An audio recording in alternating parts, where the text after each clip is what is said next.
Hey guys, welcome to the Field of 68 YouTube channel. If you like what you see here, hit that subscribe button and you'll get more college basketball content just like this.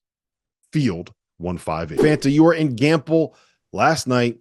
The sound that came through the television when watching that game was loud. It was immense. It felt like a big time atmosphere at a big time program, and it's not always that way when it comes to UConn home games. Some of it is because of the early tips. Some of it is because not everybody likes trying to make the trek all the way to Hartford, which is not the greatest building to watch a game in. But I think the whiteout combined with Creighton, combined with the $2 Miller Lights, it worked, man. That building was loud and intense. Talk to me about what you saw last night in stores.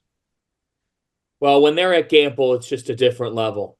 It just makes it so much tougher for a visitor because the building's more intimate. They're on top of you there, and the students just bring it, and they brought it on Wednesday night. It was absolutely fantastic. I mean, you just knew before the game how big of a game it was with the whiteout, and the students were camped out outside Gamble Pavilion starting at 6 o'clock in the morning, and it was 18 degrees.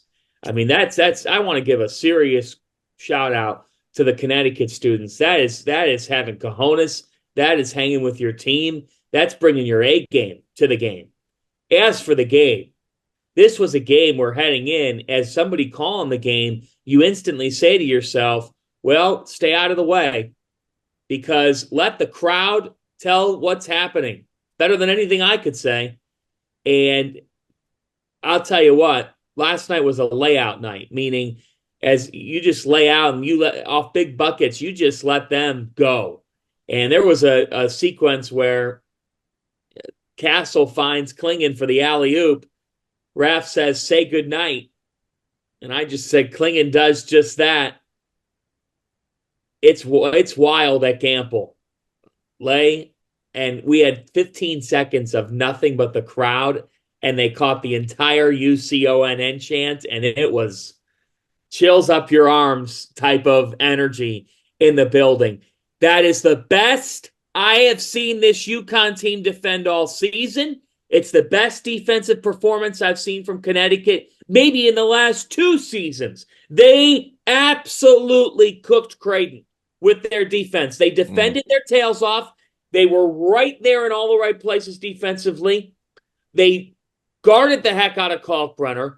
The way that they defended ball screens was fantastic, and Rob's going to get into it. But man, guys, they just made Creighton's life a nightmare to a point that every Creighton possession was going down to 10 seconds on the shot clock, 7 seconds on the shot clock. That's unbelievable. Every single possession. And this Creighton team, they've got their own issues. And last night and even the game before against St. John's, their offense showed its limitations and their lack of athleticism.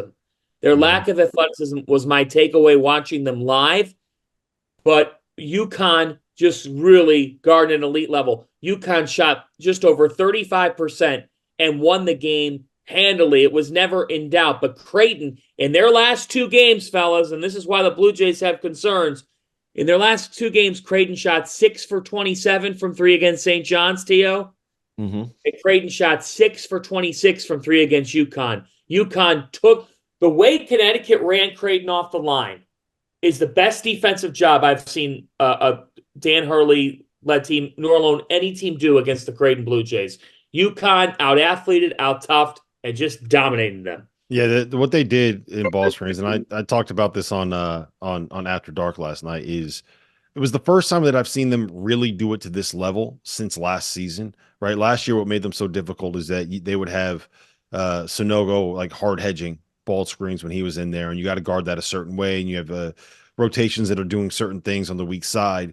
And then when Donovan Klingon's in there and you're playing drop coverage, it's a completely different kind of thing that you're doing offensively and defensive connectivity and different rotations and different calls. And we don't need to get into the weeds of it, but they did it last night where Samson Johnson, when he was out there, he was hedging hard. It was almost to the point where they were trapping the ball screen to try to take the ball out of the ball handler's hands.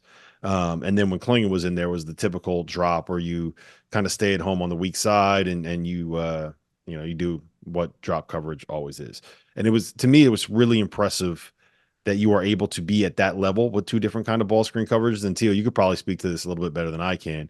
That makes it very difficult for the team that you are playing when you have to go through and prepare for two completely different styles of defense against something that you're doing offensively. And I was just like, you hit the nail on the head, Finn. I think that was the best defensive performance from the 10-minute mark of the first half to the 10-minute mark of the second half was the best that I've seen UConn defend in the Dan Hurley era. The rotations, the communication. There were some switches there that they weren't switching, but there were switches that were made because it made sense and the guys were connected and the rotations were there. I think there was maybe one possession the entire game where I sat there and I was like, oh yeah, someone was supposed to be here and he wasn't here. Now they have guys that get beat off the dribble. Cam Spencer's not going to stay in front of a ton of people, but generally speaking, he's in the right spot. And when you have the Great Wall of Bristol, when you have the Kling Kong at the rim, Right. The Great Wall of Bristol. I like that. Yeah, you can get beat off the dribble and you don't necessarily have to worry about it. The big question I had was, what is UConn going to be defensively? And if that's what they are, even like 90% of what they were last night, then that's a team that can go back to back. Oh, absolutely. They're the best team in the country.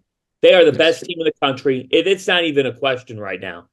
They are number one. And when they defend like that, wow. Guys, early in the game, you know what Creighton did? Creighton said, Stefan Castle, we're going to dare you to shoot it. Mm-hmm. And he eventually made one. So, T.O., they just went middle.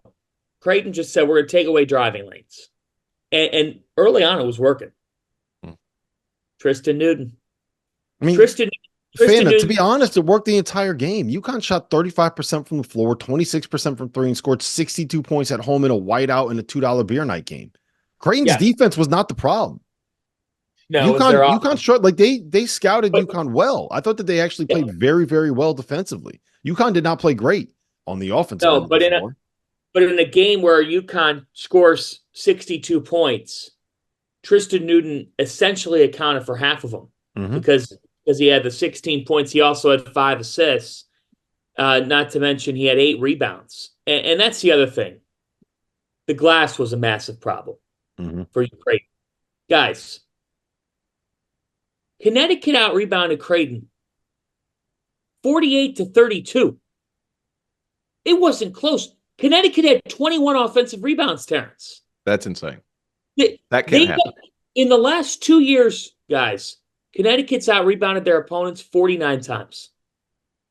As you guys know by now, we've partnered with BetMGM this season. We'll be using BetMGM lines to make all of our picks, and we'll have special offers for the listeners and the viewers of the Field of 68 each and every week of the college basketball season. We have a special offer that will be available starting on Tuesday, January 9th and running through Monday, February 12th, the morning after Super Bowl 58. If you haven't signed up for BetMGM yet, in honor of the big game, you can use the bonus code FIELD158 and you'll get $158 in free bets on your first wager with BetMGM, regardless of whether or not you win that first bet. Here's how you make it work. Download the BetMGM app. Sign up using the bonus code FIELD158. Deposit at least $5 and place your first wager on any game. You'll receive $158 in bonus bets, regardless of the outcome of your bet. Just make sure that you use that bonus code FIELD158 when you sign up. And remember, BetMGM is now available under one wallet in select states. As a New Jersey resident, this is super convenient when I have to go cover games in New York or Philly, which happens quite a bit. When you cross state borders, you just log into your existing account and fire away. You don't have to create separate accounts in each state. It's easy, it's simple, it's clean. And most importantly, we have some fun stuff coming up for the heart of the college basketball season. Bet insurance tokens, college hoops odd boosts, and my favorite, a nice juicy parlay boost. So download the BetMGM app and sign up today. Field 158.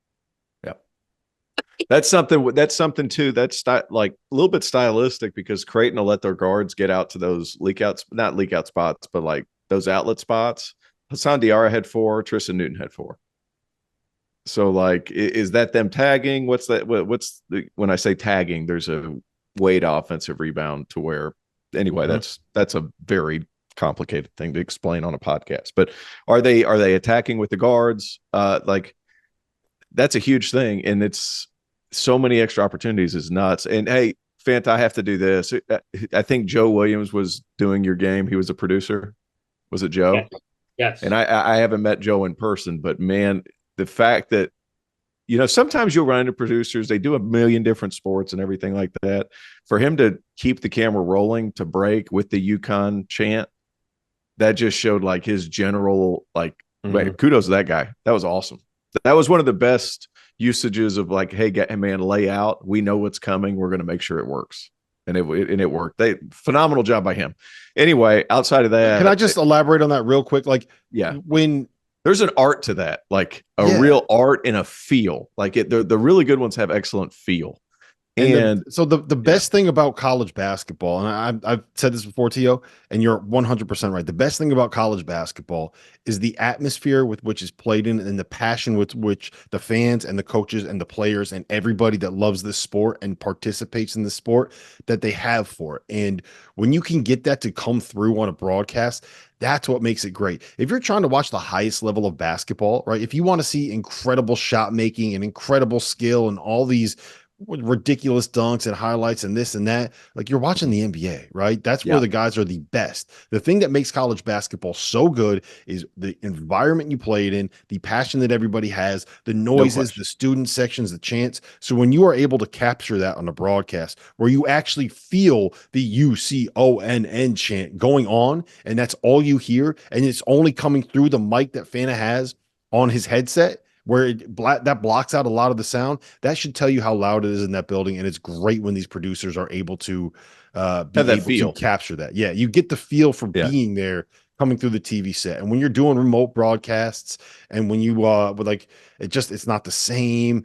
And when like there's not a big crowd there, when we were doing all the COVID stuff and there were no fans in the building, it's just not the same. And it's just that's it right there. That's what makes the sport great. And it's not just, I'm not just saying that because it's UConn. It's like wherever you are, when you feel that coming through the TV, that's when you get the chills, man. That's what makes the sport great, Tio. Sorry. Yeah, I worked with a guy. I worked with the guy at New Mexico, Bobby Hayden, who did a terrific job too. Like, he was awesome. Because if there's ever a person that hits you up after a game, and Fanta can attest, that they're like, man, it looked crazy in there. Man, the energy in there looked nuts. That's the producers doing. Mm-hmm. That's the producers doing. Like, we can help try to accentuate the points, accentuate the energy. But if it really feels like an atmosphere in there that's crazy, that's the producer showing you. Like, and those guys have their hands full. There's a billion screens back there. but Bobby and his crew did a great job. Joe and his crew obviously did a great job. It's not that easy to put together. Like, the product on the screen, and sometimes you don't realize this. You don't realize what all goes into it. Oof, those guys had their hands full. Back to the point, I agree with you guys. UConn, when they play defense to the level in which they did, guys, I'm going to be honest. Like, I don't know what you do against them. So big, so physical. And the multiple ball screen things, you have to have an elite guard who not only is great with the ball, but knows when to give it up. That's a hard thing. Like, you have to have a guard that's willing to give it up, then willing to keep it at certain points. And he has to read it instantaneously, depending on who's in. And he has to recognize who's in as soon as they come in the game. So that's not an easy fix. Now, some coaches can manufacture ways to beat those different kinds of pressure, but you still have to have a point guard that can recognize it and understand that it's coming. And that's asking a lot out of a lot of young point guards. That's asking a lot. Yeah, that's the knock on Creighton, is they don't really have a Ashworth is a good player. He's not necessarily a point guard's point guard, if that makes sense. Yeah, same with Trey Alexander, same with Baylor Shire. Like, they got a bunch of guys that can do point guardy kind of stuff, but they're not really point guards. Real quick, where do you guys stand on kind of the Big East overall? Like, is Creighton? Thank you for watching the Field of 68. If you've enjoyed what you've seen here, hit that like button, share this link with your friends, or check out the description for some other places that you can consume Field 68 content.